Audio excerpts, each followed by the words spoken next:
നിന്റെ മനസ്സിൽ ഒരു ചിത്രം വരുത്തട്ടെ. ആഫ്രിക്കൻ സവാന, സൂര്യൻ പതിയെ ഉദിക്കുന്ന സമയം.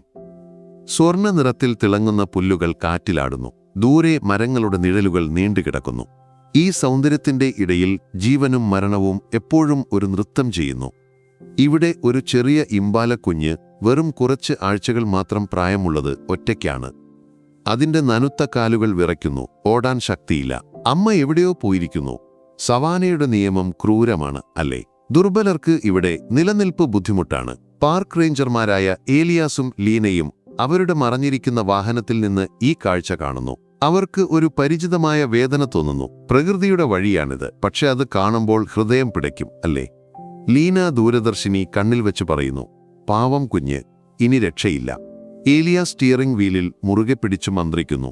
ഇതാണ് സവാന, ലീന. പക്ഷേ പ്രകൃതിക്ക് ഇനിയും ഒരു ആശ്ചര്യം ഒളിച്ചുവെച്ചിട്ടുണ്ടെന്ന് അവർ അറിഞ്ഞില്ല. ദൂരെ പുല്ലുകൾക്കിടയിൽ 2 തവിട്ട് നിറത്തിലുള്ള രൂപങ്ങൾ പ്രത്യക്ഷപ്പെടുന്നു. 2 സിംഹിണികൾ നിശബ്ദമായി മിന്നൽ വേഗത്തിൽ ഇമ്പാല കുഞ്ഞിനടുത്തേക്ക് വരുന്നു. അവയുടെ കണ്ണുകളിൽ വേട്ടയുടെ തിളക്കം. കുഞ്ഞ് ഭയത്താൽ കരയുന്നു. ആ ശബ്ദം റേഞ്ചർമാരുടെ ഹൃദയത്തെ കീറുന്നു. സിംഹിണികൾ പതുങ്ങി ആക്രമണത്തിന് തയ്യാറാകുന്നു. കുഞ്ഞിന്റെ കാലുകൾ തളർന്നു. അത് നിലംപതിക്കുന്നു. എല്ലാം തീർന്നു എന്ന് തോന്നുന്നു, അല്ലേ? നിന്റെ മനസ്സിൽ ഈ നിമിഷത്തിന്റെ പിരിമുറുക്കം അനുഭവിക്കുന്നുണ്ടോ? പക്ഷെ പെട്ടെന്ന് മരങ്ങളുടെ നിഴലിൽ നിന്ന് ഒരു വലിയ രൂപം പുറത്തുവരുന്നു. കോങ്കോ, ഒരു ശക്തനായ സിൽവർ ബാക്ക് ഗൊറില്ല. സാധാരണയായി ഗൊറില്ലകൾ വനത്തിൽ മാത്രമാണ്. സവാനയിൽ ഇങ്ങനെ വരുന്നത് അപൂർവമാണ്. പക്ഷേ കോങ്കോ ഇവിടെയുണ്ട്.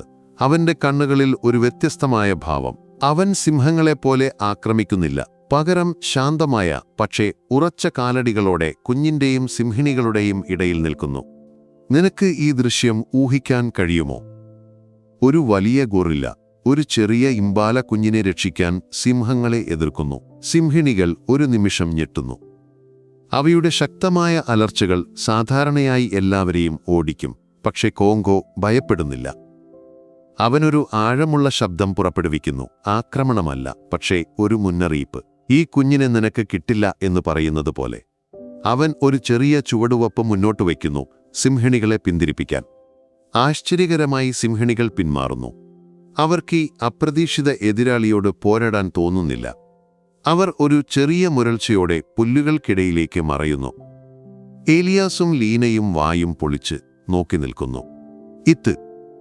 ഇത് സത്യമാണോ? ലീനയുടെ കൈകൾ വിറയ്ക്കുന്നു. ദൂരദർശിനി താഴുന്നു. ഏലിയാസിന് വാക്കുകൾ കിട്ടുന്നില്ല. അവൻ തലയാട്ടുക മാത്രം ചെയ്യുന്നു. അവർ ആനകൾ, മറ്റു മൃഗങ്ങളെ രക്ഷിക്കുന്നത് കണ്ടിട്ടുണ്ട്. പക്ഷേ ഒരു ഗൊറില്ല സിംഹങ്ങളെ എതിർക്കുന്നത്, ഇത് അവിശ്വസനീയമാണ്. പൊടിയടങ്ങുമ്പോൾ കോങ്കോ കുഞ്ഞിന്റെ അരികിൽ നിൽക്കുന്നു. അവൻ അതിനെ തൊടുന്നില്ല, പക്ഷേ ഒരു കാവൽക്കാരനെ പോലെ നോക്കുന്നു.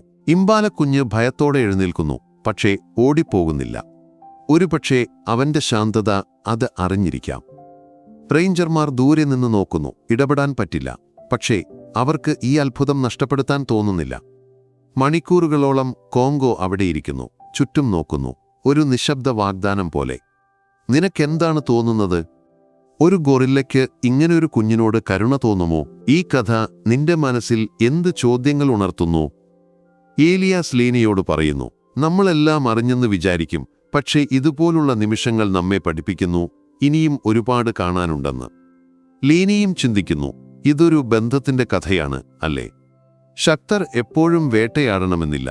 ചിലപ്പോൾ അവർ സംരക്ഷിക്കുന്നു. ഒടുവിൽ കോങ്കോ മെല്ലെ എഴുന്നേറ്റ് വന്ന വഴിയെ മരങ്ങളിലേക്ക് മറയുന്നു, ഒരു ശബ്ദവുമില്ലാതെ. അവൻ കുഞ്ഞിന്റെ വിധി മാറ്റിയിരിക്കുന്നു. കുറച്ചു കഴിഞ്ഞ് ഇമ്പാലയുടെ കൂട്ടം മറ്റൊരു മുതിർന്ന മൃഗത്തിന്റെ കരച്ചിലിനെ തുടർന്ന് തിരികെ വരുന്നു. കുഞ്ഞ് ഇപ്പോൾ സുരക്ഷിതമായി അവരോടൊപ്പം ചേരുന്നു. ഇത് ഒരു ചെറിയ വിജയമാണ്, പക്ഷേ ഒരു വലിയ അർത്ഥമുള്ളത്, അല്ലേ?